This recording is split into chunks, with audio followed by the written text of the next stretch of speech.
Good evening, ladies and gentlemen. Ed Fields here, along with our guest co-host, Erica Wells Cox, and, of course, Mr. Kendrick. We're all kind of platted out today. You know, all kind of, what do you call this, checkered? Yes. Is this a checkered look? Of course, Kendrick has had the biggest checkers, you know, because he's the big guy. But anyway, we're all checkered out. So, how are you doing? I'm good. Okay, let's talk. The week has been a little disjointed, but I'm good. Yeah. Yeah, that's a weird, don't do that anymore. Yeah. Tuesdays can't be holidays, you know? It feels like Monday or Tuesday to me. Yeah, it's not real. Fridays, Tuesdays. Sorry, Fridays, Mondays. This is why, you know, and how that would have worked. You know, I'm starting a new religion. You know, I told you I'm starting Second Day Adventist. I didn't know that. Second Day? Second Day Adventist. Explain. Well, you know, the 7-Day Adventists have Saturday, which is silly, really, because everyone's off. So you're not really even enjoying, you know, a day. But the thing is, I'm going to have this Saturday, the Second Day Adventist, which is Mondays. Okay. I can't go to work on Monday. That's not a bad idea.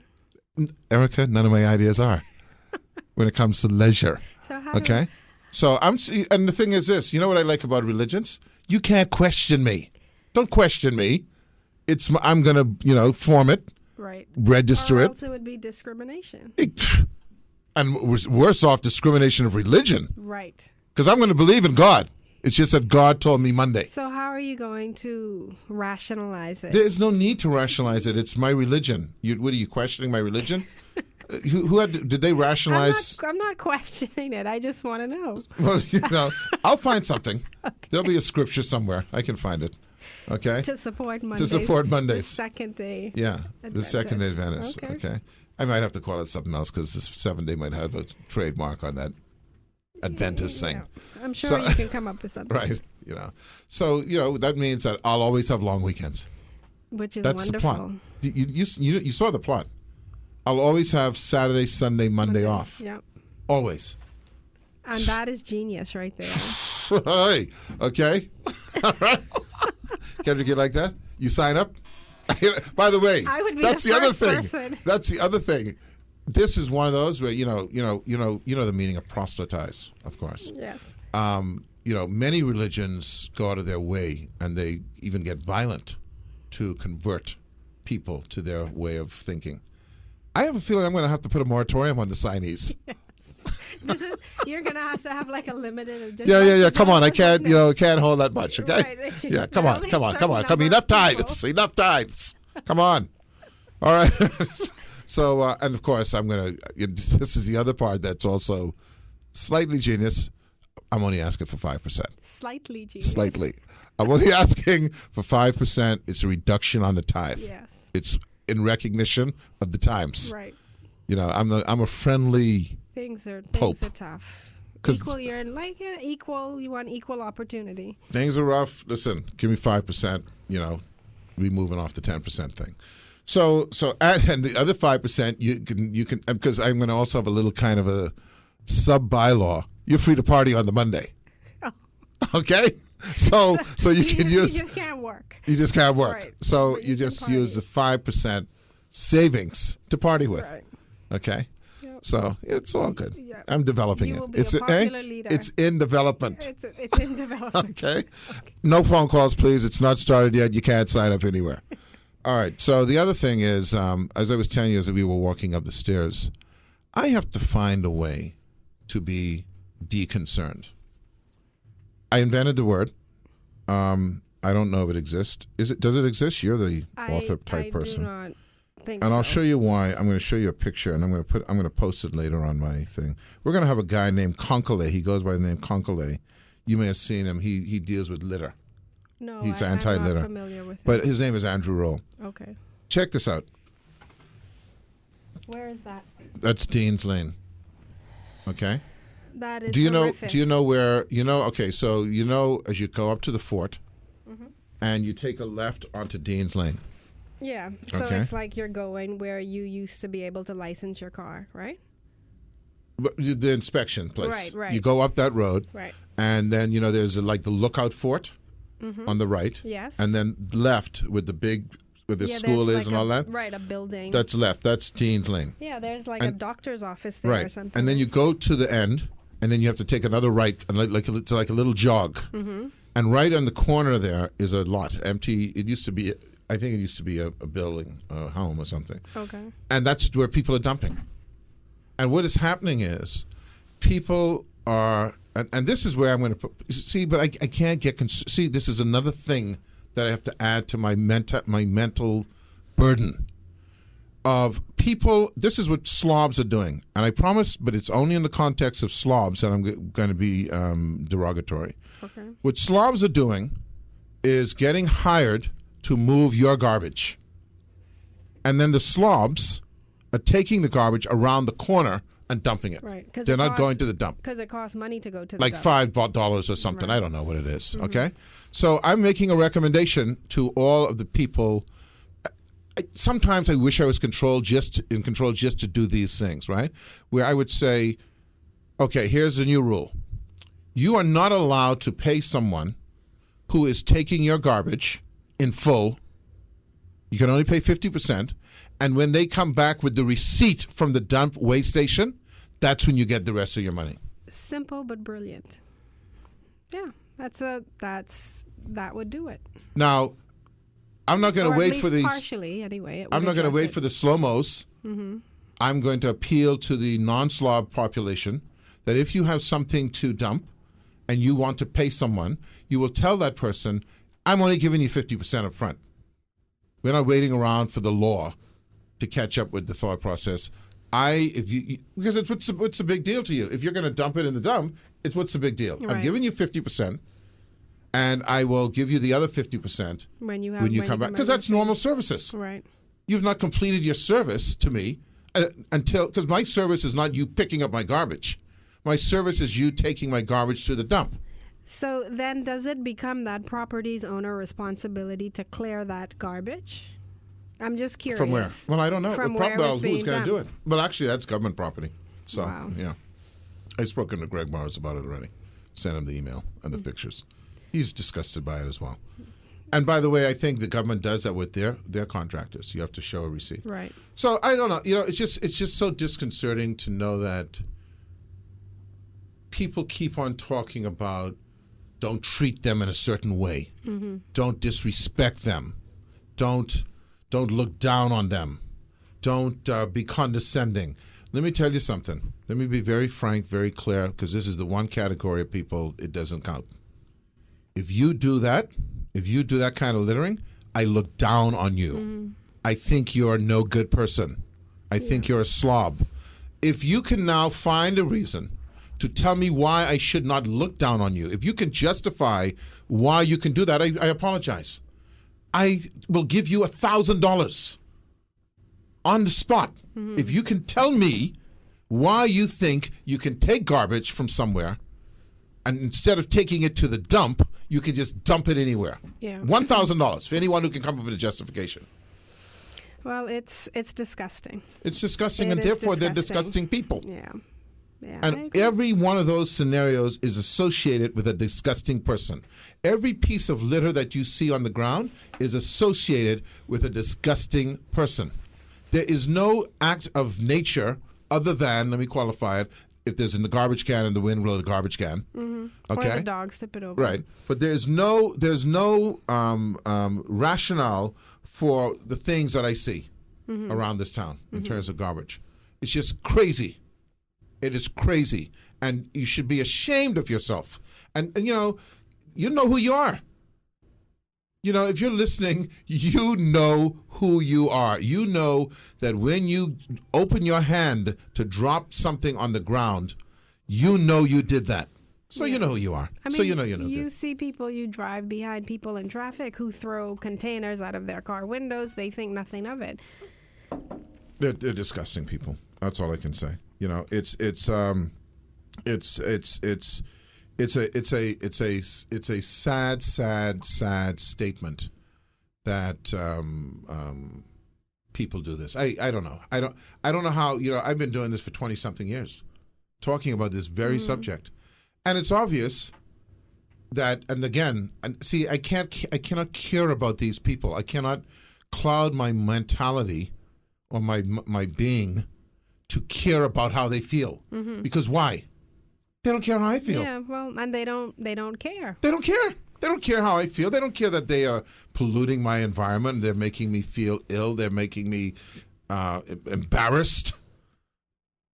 And so why would I care about how they feel? Right. And they have no pride. No, none. So anyway, that's my little spiel on that. What else we got going on? Well, we got some positive headlines. We do. We'll talk about that, and then of course we'll talk about my wart removal, Oh, because I think people want to know about yeah, that. I think so. Yeah, I do. And you know, Kendrick, have you ever had any growths removed?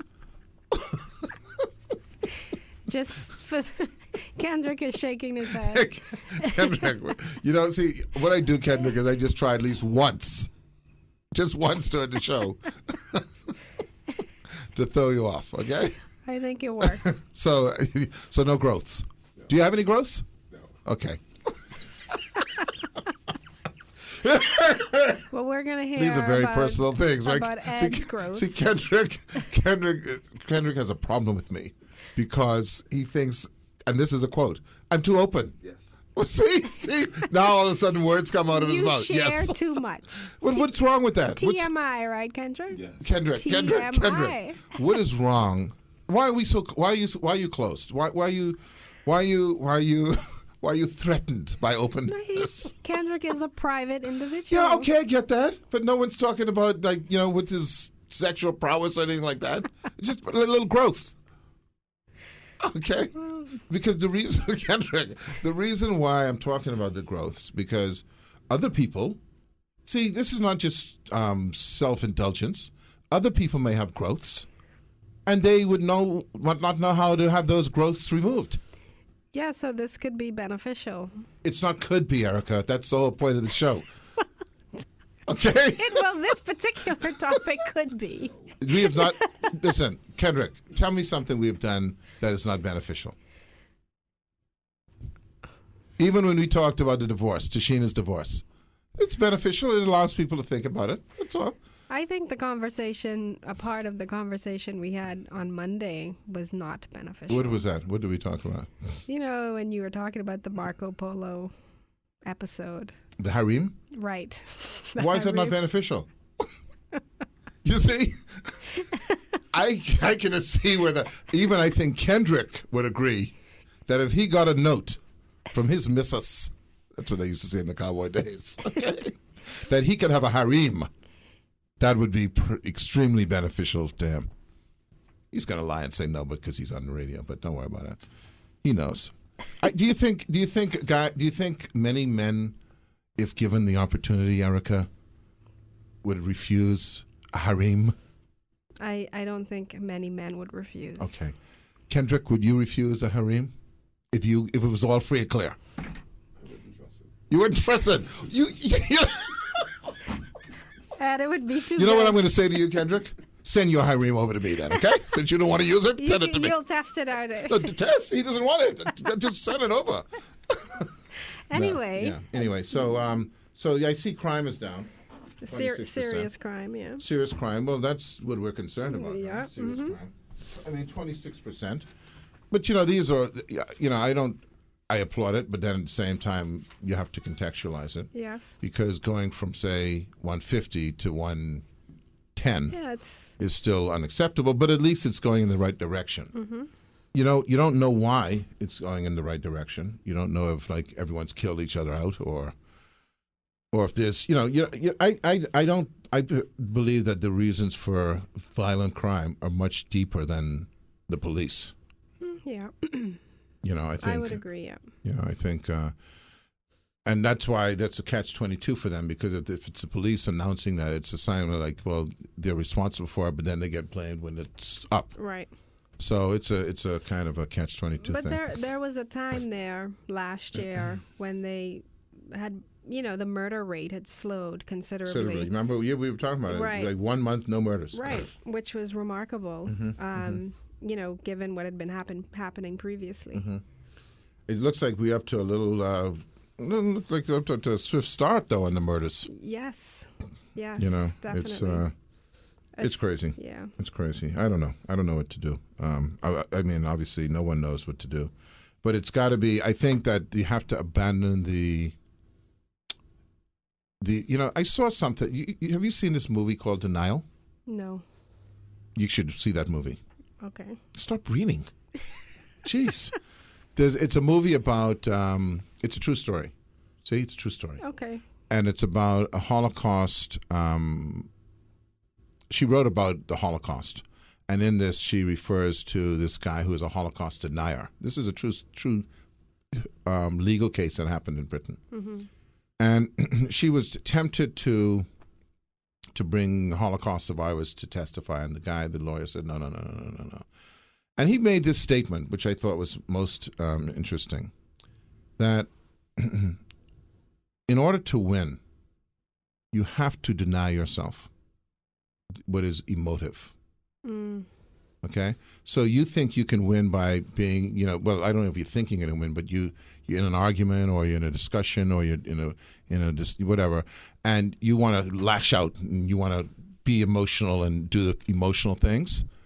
But the real winner are those people who can deny themselves that emotion. Because in the end, truth is what wins, not the emotion. Right. Okay, so you got to just give truth a chance to. I don't know why I'm talking about that. How do we segue into that? I do not know. Okay. We'll be right back. Yeah, Erica is outside getting our guest, Ken. So I won't discuss what we discussed off here. Come in. I won't discuss what we discussed off here, but it only shows to me once again, as I stated, that you're a liar. And so I have no qualms now of feeling very comfortable with that thing. You're my boy, but you were holding back on me, man. Okay. Now, Erica, before we bring in our guest, before we have a discussion with our guest, I have to talk about my growth removal. I don't suppose this is a big deal to talk about. I don't know if people would be, but I thought it was a pimple. I thought it was a pimple. And so, when you have a little pimple, you tend to what do you call it? Scratch it or burst or whatever. Pick it. And so, pick it. See, I didn't want to say it, but you said it. Okay, pick it. It sounds nasty, but you say it, so I'll let it slide. Okay. And as a result, it grew back. It grew back, and it happened more than once. And I thought it was just like a scab or something. But it grew back. But eventually it was a pronounced bump. Right. For the record, you couldn't see, but you knew it was there. No, I could see it. You could see it. No, I didn't see it. You weren't looking, but it was there. Okay. Believe me, if you All saw. right. Okay. And of course, everyone is a doctor now because we can Google. We can Google We things. can use the Googles. Oh yeah, we can use the Googles, man. All right. And the Googles said to me, from the because did you know that you could put an app on your thing that's a mirror?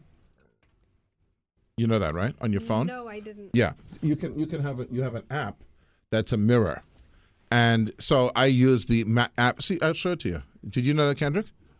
You can app anything. That's what I do. Anything I think of, I just say, is there an app for that? There's an app for magnifying glass. You know that, right? You can have a magnifying glass with a light. Yeah, man. There's an app for everything. didn't know See, that. this is the mirror app. See, that's a mirror. Isn't that just like No, the well, it's camera? kind of like it, but I just hit mirror, and that's what And came up. it's Great. So I looked in the mirror and I analyzed it, and I assumed it was a wart. Okay, what led you to that assumption? The description. If you have no medical training, don't blame me. Okay, all right. But the description.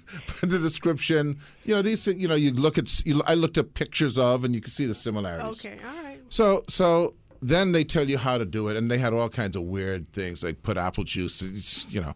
I don't have time for that. So I went to a lovely dermatologist. I don't think it's proper for me to say because it's promoting the profession. So if anyone wants to And ask you me and probably call me. shouldn't use the term lovely either, but Fantastic. How about that? A fantastic dermatologist. That's better, yes. Okay. And so I went to this person and see, but you assumed lovely meant female. You see, that's how you are. Well, Sexist. I didn't. So anyways, okay. I made no assumption. You did. So anyway, so I went to this fantastic dermatologist. Actually, I'd been to that person before. And sure enough, it was a wart.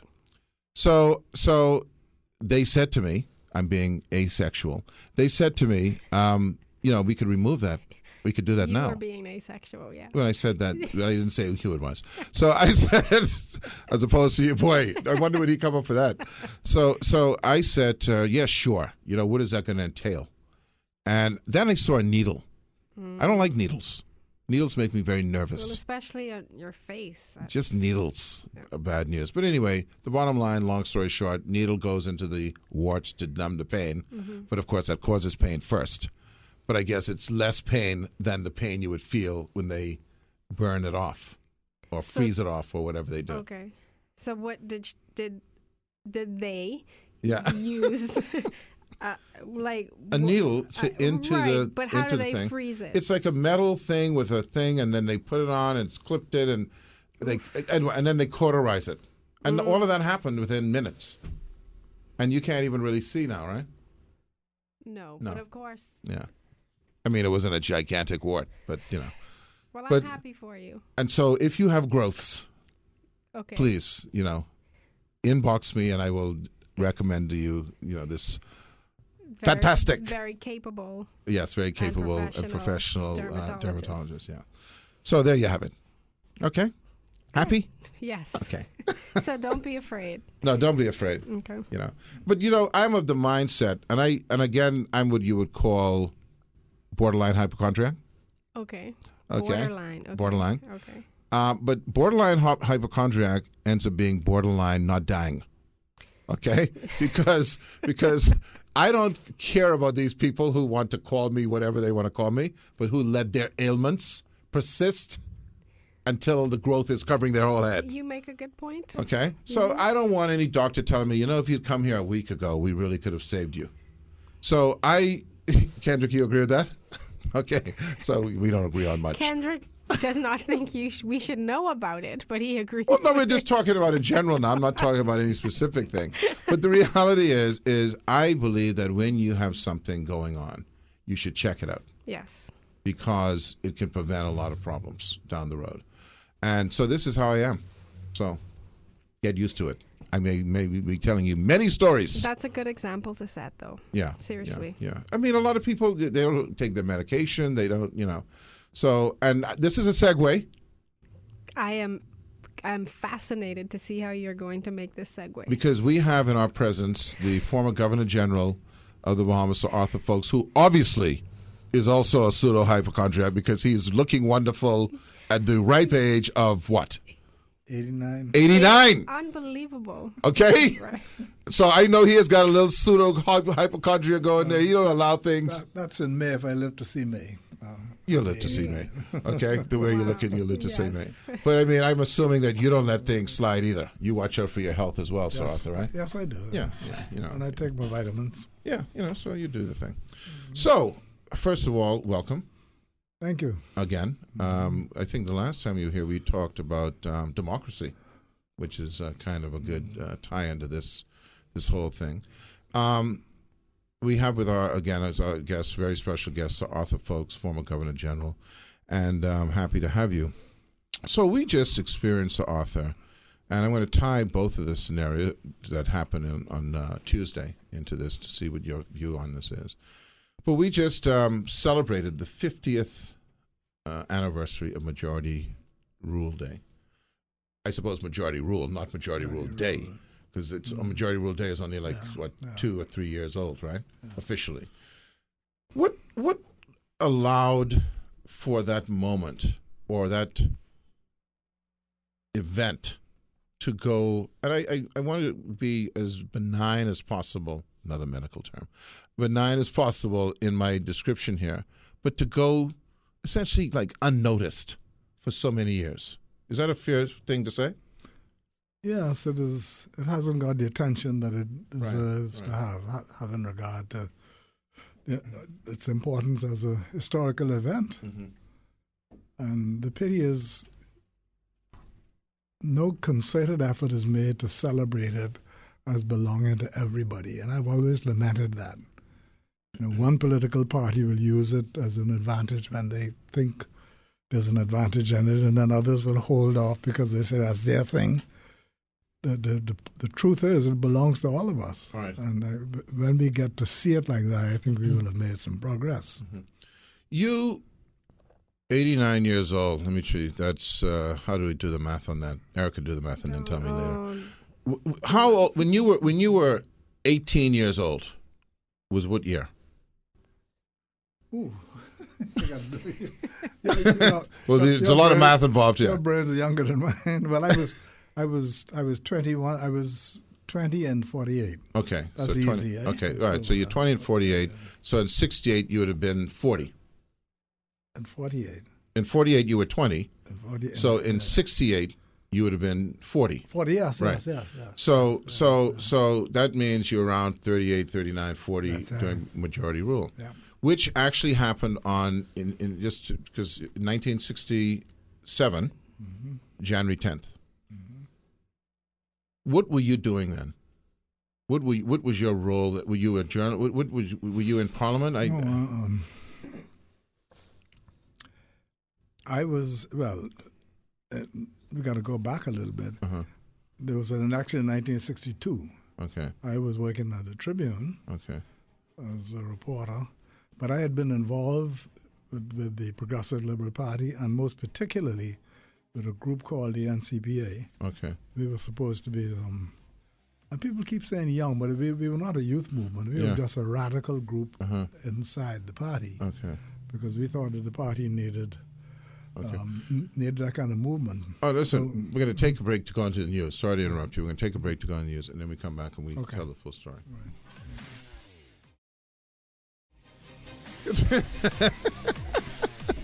Okay, that's my that copy, but I want a hardback. You got it. Do you have hardbacks from 1960? Because I want one of each. Yes, I believe we do. Do you sell them? Yes, you can. You can get them. I'd like to do that. I'd like to think. Anyway, that's off the track. We're talking about. I'm going to give you a plug now. We're talking about the managing editor's book, The Bahamas Handbook, of which he's the managing editor. So, what story did you tell me I needed to look in here? It was there's a great Pompeii. story on Pompeii. Pompeii. There you go. The original activist, Sir Arthur. That's what I refer to as Pompeii. You know. So we have with us today Sir Arthur Folkes, who in 1968 was 40 years old and was a journalist for, you said, the Bahamian Times. How did that come to be? Well, after the 62 election, I left the Tribune to start the Bahamian Times, to be the sort of new radical voice of the PLP. So let me understand now. So the PLP existed, and you're saying that your faction was a radical voice within the PLP. Right. It was felt that the PLP was, by people like yourself and others, that they were too conservative. Not conservative. Conservative is the wrong word. Didn't share the urgency for change that they were more cautious that we envisioned. Right. Yeah. And our idea was that we did a little reading about our system of government and about Westminster system, and we concluded that it was not our job to do deals and to demonstrate and to put pressure on the government to get things done. It was our job to remove them from power. That was the difference, I guess, put in a nutshell. That's an interesting kind of delineation, if you will, right? Because wouldn't you have thought that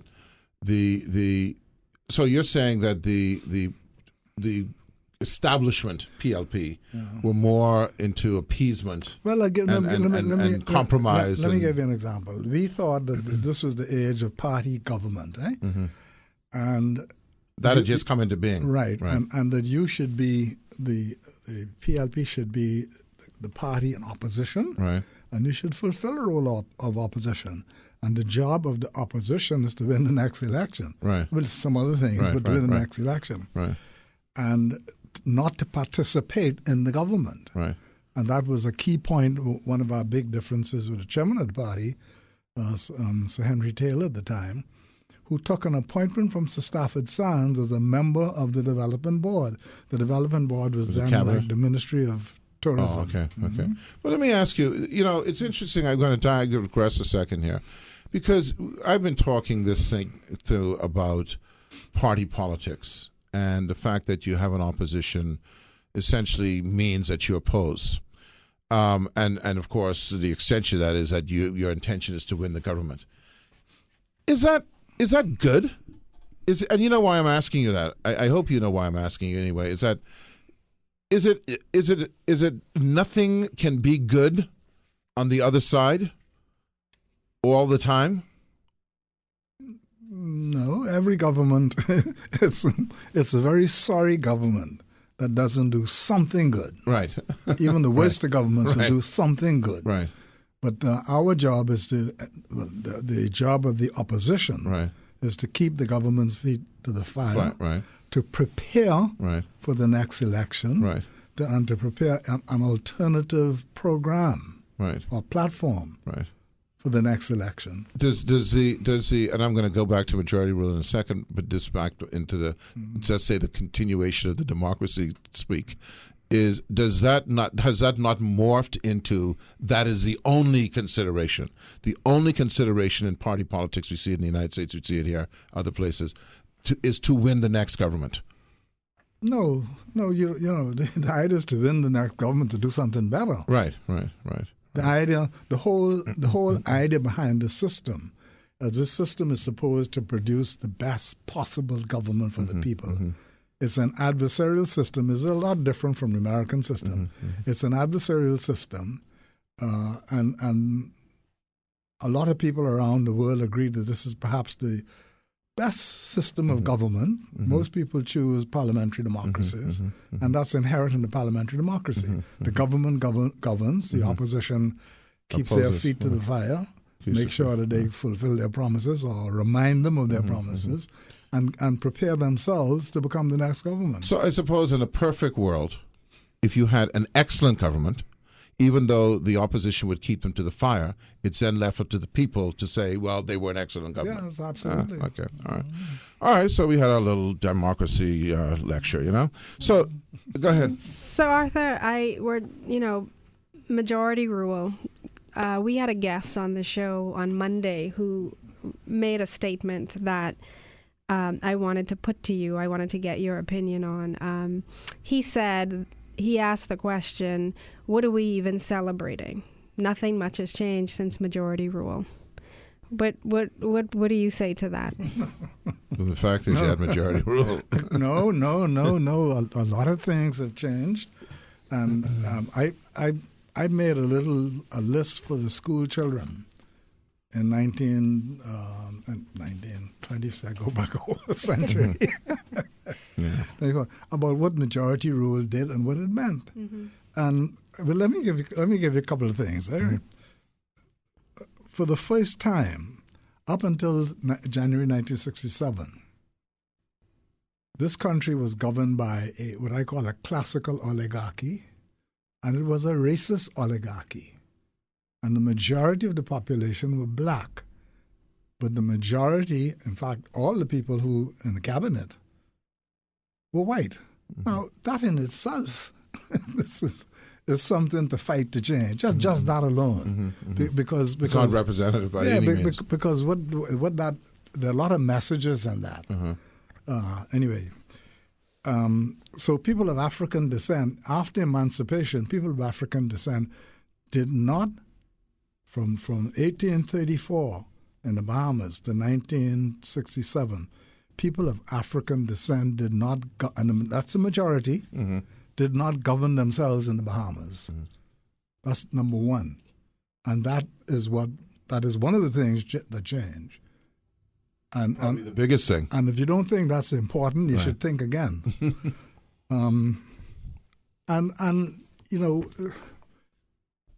A lot of people, this idea of racial inferiority or superiority was ingrained in our population on both sides. Some people believed they were inferior because their skin was a different color. And they actually got some other people to believe that they were inferior because their skin was of a different color. There's the black skin.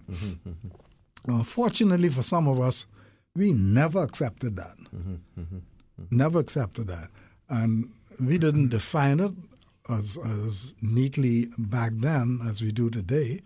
But today, we regard racism as it would be laughable if it didn't do so much damage. It has no scientific foundation whatsoever.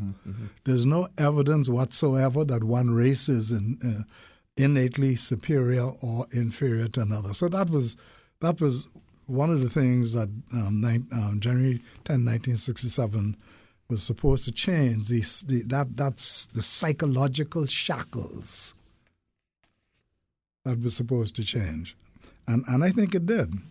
And it shattered the false notions of superiority and inferiority. Because right away, those who expected the sky to fall in with the new black government were disappointed. There were some people who left the Bahamas, Oh, yeah. and went because they thought black a lot people of people in Australia. and people were, black people and some white people believed that black people were inherently incapable of governing. And I always tell them black people can govern just as well as white people, and unfortunately just as badly too. The point is there. It has nothing to do. It's not a correlation. Exactly. Yes, exactly. They're people precisely. Well, I mean, let's face it. The whole thing is that whole mentality was essentially the residual from a scenario of slavery where you had economic and social dominion over others, and it was in the interest of that particular kind of model to have that mentality. In order to keep the slave, quote, in his place. Yeah. Don't forget, African people were deprived of their language. They were deprived of their family life because families were broken up. They were deprived of everything. They were dehumanized. Right. And that was deliberate to keep them, quote, in their place. And that didn't change overnight with emancipation.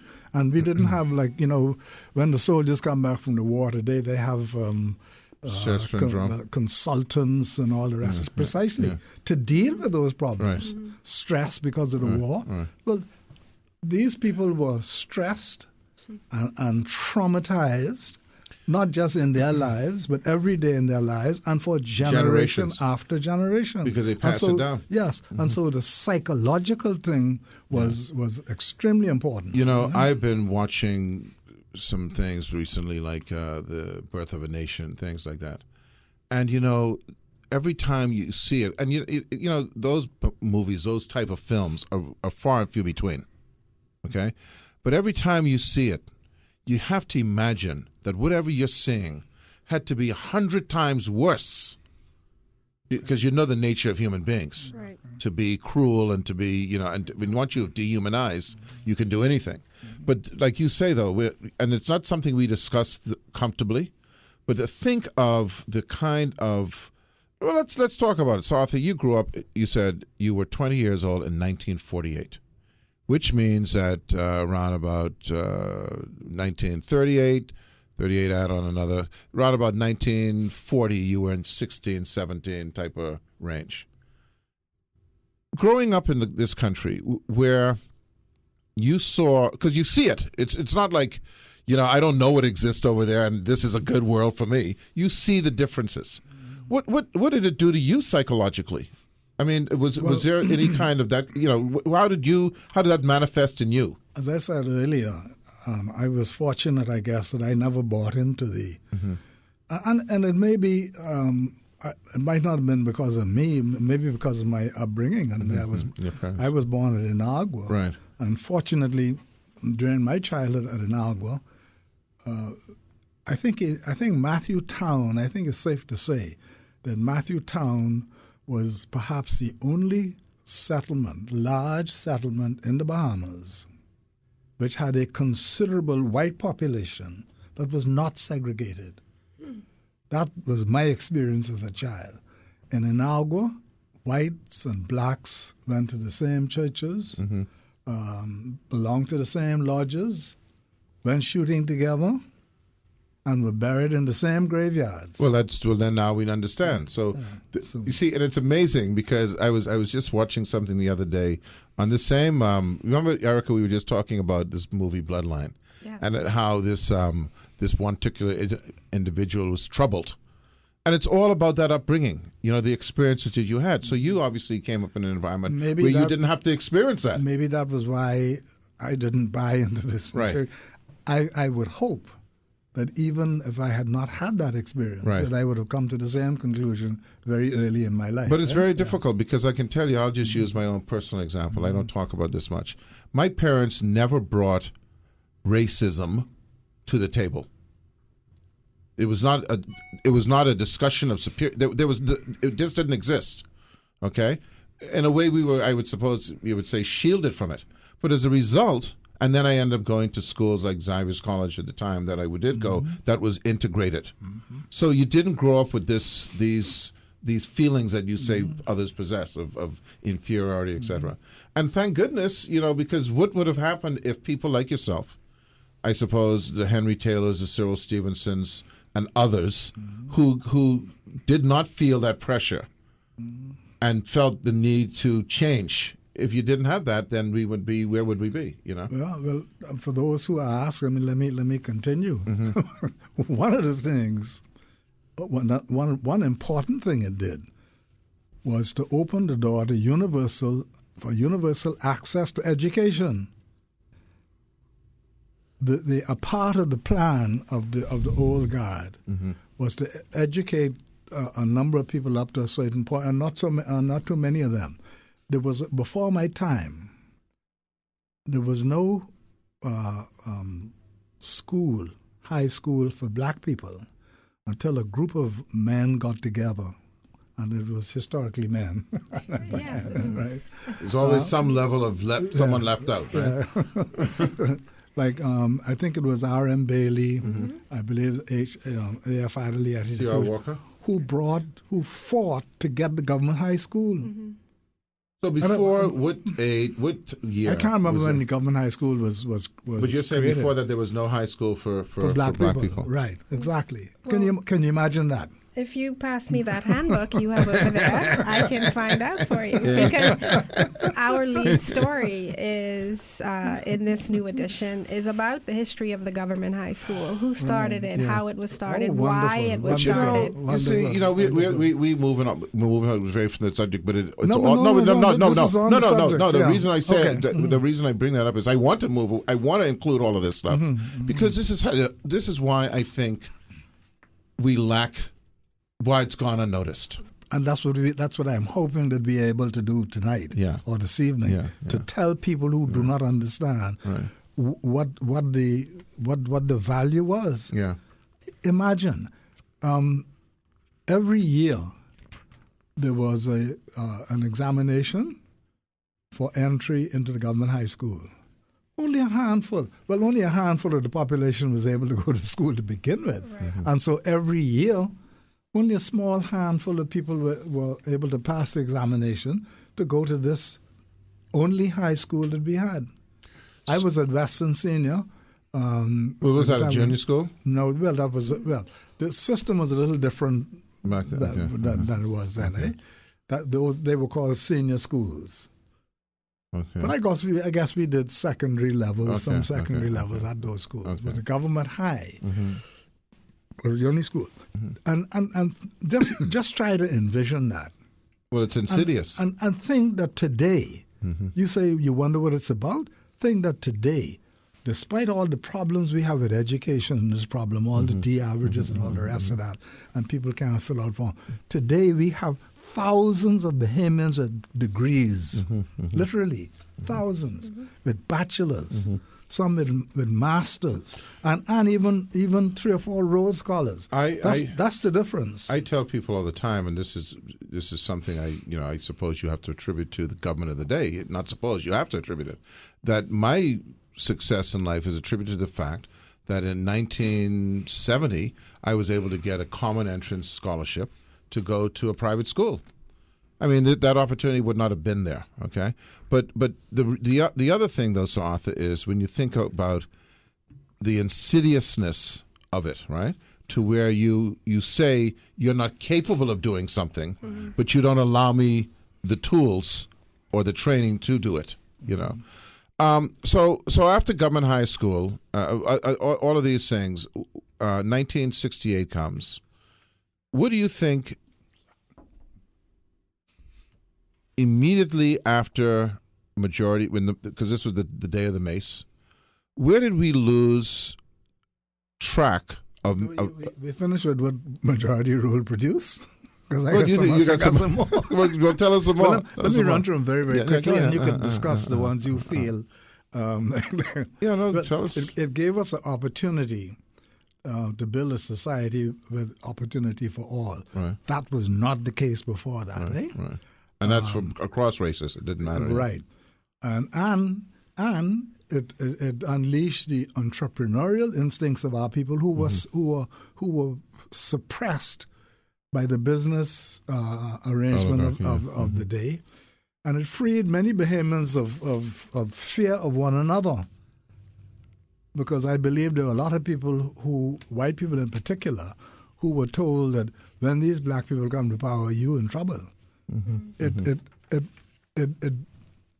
That is proof right there of how important it was for both races. Right. After 1967, we need not have any more fear of each other because of our ethnic origin. And it created the opportunity for us to share our rich culture, which, as you know, I always like to describe it as we have a culture with threads from Europe, from Africa, even from Asia, which is woven into this rich tapestry we call Bahamian culture. And now I was so delighted, when was it, a couple of Junkanoo back, when a group from Spanish Wells, And the Spanish Wells came to join the Junkanoo. Yeah. So they are embracing our culture. Right. And the elements of our culture, like I say, from Africa, but it belongs to all of us. Yeah. Most of the elements of our political culture is from Europe. Right. And so these are the things that we share with one another. It's a quilt, right? It's a quilt. I just want to do a quick follow-up. When you talk about Majority Day and what that means and what that represents, what majority rule represented, I think it was Monday or, I don't know, one day in the Tribune this week, there was a letter to the editor. Don't tell me you're going to refer to this letter. I think if we're talking about the same. Go ahead. She's well researched, Ken. And it really, to be honest, it struck me. I mean, I didn't know quite what to think of it, and I'm really interested to know what you think of it. This letter writer says that another government must seriously consider redefining this holiday into something that all Bahamians of every race, creed, sex, or ethnicity can be proud of and fully partake in. It is now. That's what it is now. If people would only understand. But why don't they understand? Well, some people don't want to, eh? Because if it's the same letter writer you're talking about, I was so infuriated when I read that. First, this letter writer started off, if my memory serves me correctly, by saying, asking what this day it is. It certainly couldn't be about the majority of black people voting, because black people voted before. That was not the point. Right. That letter writer missed the boat altogether. Because that's what made it stick out for me, is that the letter writer started off with this majority rule day is not about voting. Yeah. Well, no, of course it isn't. Exactly. Well, and so when people write things like this, obviously they have a perception. There is a perception, and I mean, we're not here to whitewash or to jump over anything. There is a perception that it is only for black people. There is a perception that it is political. What happened, and I'm not even, going back to the original question I was going to, what happened post this day, and we'll come back because we're going to go to commercial, right? What happened post or immediately post that day that took us in this direction of this rather than this? So we'll be right back. And I did that on the radio, so no one knows what I did, but I'll explain when I get back. All right, we'll be right back. So Arthur, folks, is our very, very special guest. You know, so Arthur, I lament. I don't get to use that word a lot. I lament when I speak to people like yourself and the former people like now past people like Charlie Bethel, because the history that you possess is not, it's just not widely distributed. You know, I find, that's what I find. I find it's not something that, you know, you look in the United States and Britain and some of these places, you know, they kind of eke with their history. If that's a word I want to use, it just oozes out. We don't seem to ooze our history, you know, and so I want to ask you this question. In 1968, a black majority government, 1967, 1968 black majority government came to be. What happened that caused not so much a coming together? Given the fact that there was no need to be fearful, we weren't nationalizing things, we weren't imprisoning anyone. There wasn't any, as far as I can remember, there weren't anyone who had to be fearful of going to jail for anything they did. What caused there to be more division than coming together, from your perspective? Well, there was some coming together, and the division. Are you talking about the division of races? Races, yeah. Well, there was a lot of progress in that regard. Okay. There was a lot of progress in that regard. I think both has got to the point where both political parties welcome white people and really reach out to look for some white candidates who are some of whom up to now. Yeah, but I'm saying immediately post 68. Yes, absolutely. Don't forget when the PLP came in, Sir Lyndon Pinling was the toast of the Western world. That may be a little exaggeration, but everywhere he went, and he was described as the moderate, London-educated barrister. Right. And so I remember once we went to New York right after that. And Sir Lyndon had a press conference. I think I might have mentioned this to you before. And I think it was an English journalist who started out by saying, Premier, since you are a socialist, Sir Lyndon stopped him right in his track. Who told you that we are socialists? I think he was really taken aback, right, because he was assuming like all the other African nations, etc. Exactly. And then Sir Lyndon had tremendous publicity. In fact, that was why Bahamian Times died, because Sir Lyndon came to the conclusion that we don't need this anymore. The PLP was getting good press. He was getting good, and internally as well as externally. Right. The falling apart, those are things. The things fall apart. The static cannot hold. The falling apart was in the movement internally. Yeah. Falling apart was in the movement. Fairly relatively quickly. Yes. Yeah. Exactly. You know, and I mean, that's probably, and one, you know, we're going to continue to have you on. To begin with, the movement included a lot of people who had this idea about getting rid of racism, but obviously of people who had different shades, different political leanings, philosophical leanings, aside from the race thing. Some were more left than others. I think my group, we were probably the most left wing. When they were talking socialists, they were talking about you. Yeah. But yeah, things fell apart. And you know, I remember when the split came, it was heart-rending for some of us to leave the party that we gave so much to. But I always say, on reflection, it was a good thing it happened, because the UBP could not last. In fact, Norman very prophetically said, Norman Solomon, that the UBP had one foot in the grave and the other one on a banana skin. And Jeffrey Johnstone is a gentleman for whom I have a very, very high regard.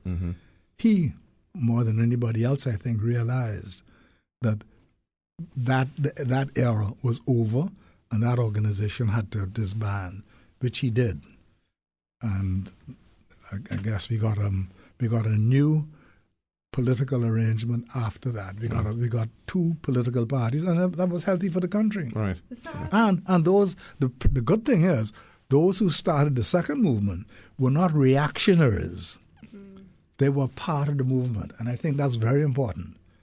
They had their credentials. So it became it was really a fight for the purest, for the some purity of us. Some things happen. I don't know if you want to go into that, but some things happened which brought about discontent in the party, and the split took place. Right?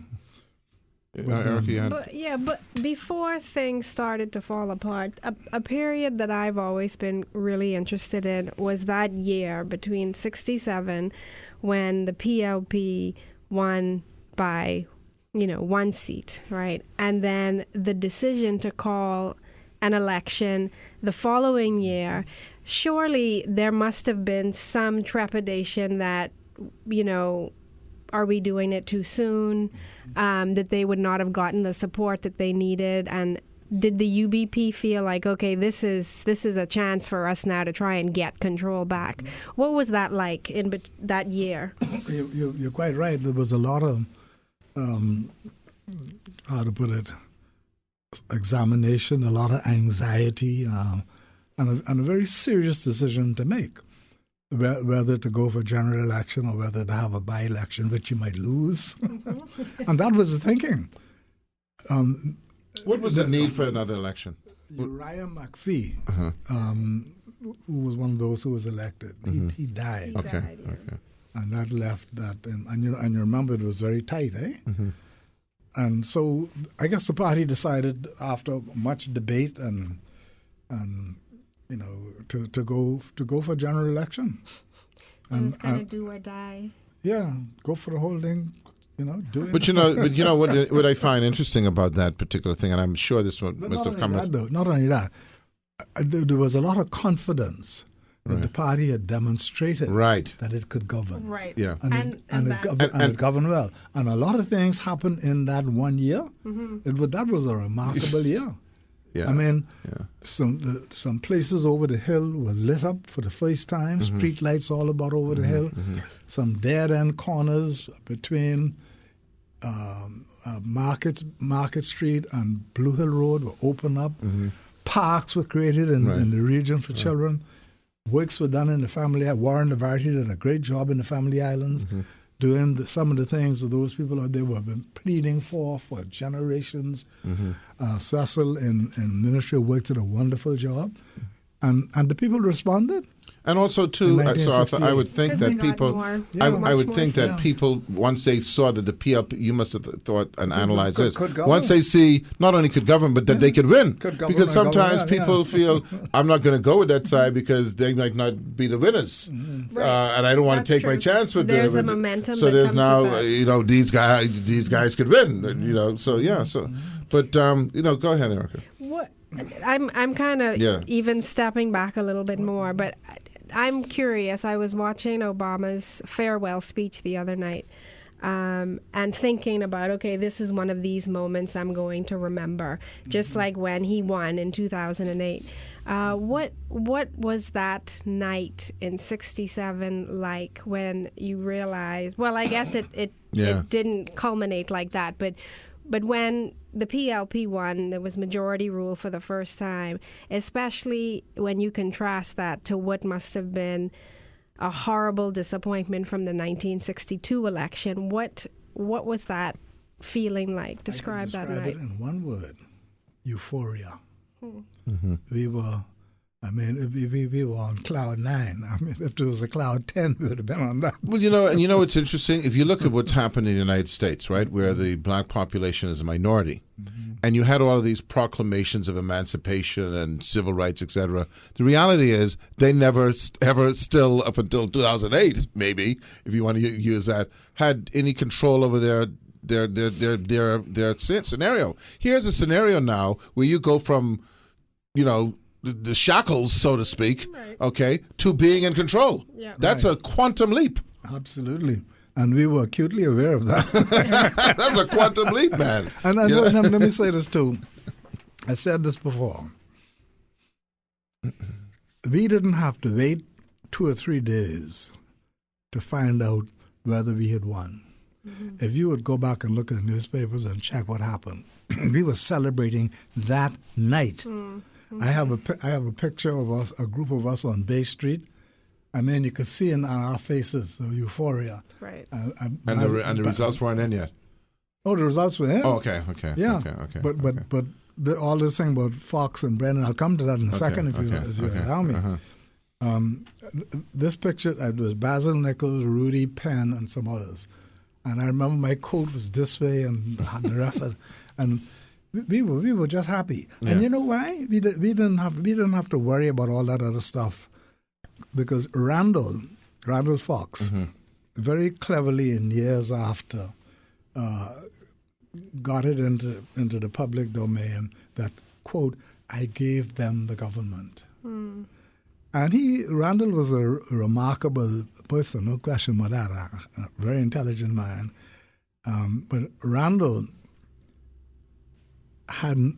was an integral part of the movement. That's what a lot of people overlook. Mm-hmm. I think people said, well, the Labour, the party, the movement had a meeting. Mm-hmm. That was taken for granted. Mm. Under no circumstances could he have gone to the UEP. Yeah. So we knew all of that. It'd be like Larry Cartwright. You knew where he was going. Yeah, we knew all of that. And Randall had nowhere to go. Randall ran as a part of the progressive movement. He was not opposed by the PLP. Mm-hmm. And you can make an argument that if he had been opposed by the PLP, he might have lost, as popular as he was, because people would then party. Yeah. Right? Yeah. But he ran unopposed by the PLP, and Randall was committed. We knew that. Mm-hmm. So we didn't have to wait to hear from Randall. So there wasn't any official ordination. Randall couldn't do anything else. Some good marketing, though, the right? Man who had it, yes, he did a good job. But I gave them the go and singled himself out, But the man who did have a decision to make, and who could have made another decision, which would have been quite understandable, and we couldn't hold it against him because he had no commitment to us, was mm-hmm. A.R. Brennan. A.R. Brennan? He could decide he was UBP, mm-hmm. but he ran as an independent. Okay. But there were a lot of, back then, if you look at the election thing, you see a lot of people who ran as well. Mm-hmm. A number of people who ran as independent who were really UBP. Right, mm-hmm. right. I think that was the case of Harold de Gregory in 1960, I believe. And some others who ran. So A.R. Brennan could have made a decision, but we also knew that Sir Alvin had fallen out with some powerful people on the other side. Sir Roland. And they had their fights, mm-hmm. And I remember him getting up in the House of Assembly talking about the gangs in Harbour Island, the black bottles and the sugar babies. I still harp on this point, and I'm glad Erica brought it up because it never had occurred to me, this issue of this quantum leap. So when you question majority day rule, the reality is if nothing ever has been done since then, that was a quantum leap. In itself. Yeah. And but some things were done. Well, yeah, and I'm not dismissing those. I'm just saying, that would be like 50% of the formula. Mm-hmm. So the question is, intelligent people who don't see that, I have to say that I think they're a little disingenuous. Yeah. Mm-hmm. But what amazes me still is how we miss this. Because I'm saying you obviously live with this and you understood this. But even right now as we speak, the recognition, and I don't know if you recognized it before, Erica, this difference between what would have occurred, say, in the United States civil rights movement, mm-hmm. okay, where they were fighting to get the vote, et cetera, whereas this all came like boom, just topsy-turvy. Right. And to not recognize how unique almost that is. And significant. Right. Going back to this letter writer, the letter writer doesn't seem to understand all of that, because he went on to say that he referred to what St. Depew did in 1956. Mm-hmm. And he seemed to be implying that should have been the end of the matter. Right. But that's absolute nonsense. Because what Sir Etienne de Puce did in 1956 was of great historical significance, and it took a lot of courage from him at that time to go up against them with this. And as you know, they rejected his resolution, but his impassioned speech in the House of Assembly and the support he got in the public caused them to, when I say them, I'm talking about the oligarchy, to announce that we do not have segregation in the hotels and the restaurants. And some of them said, we never really did have segregation. But being allowed to go into public places for the first time in one's country, as great a thing that was not the end all by any means. That didn't give us the right to the universal right to higher education, all those other things. That was an important step in the right direction.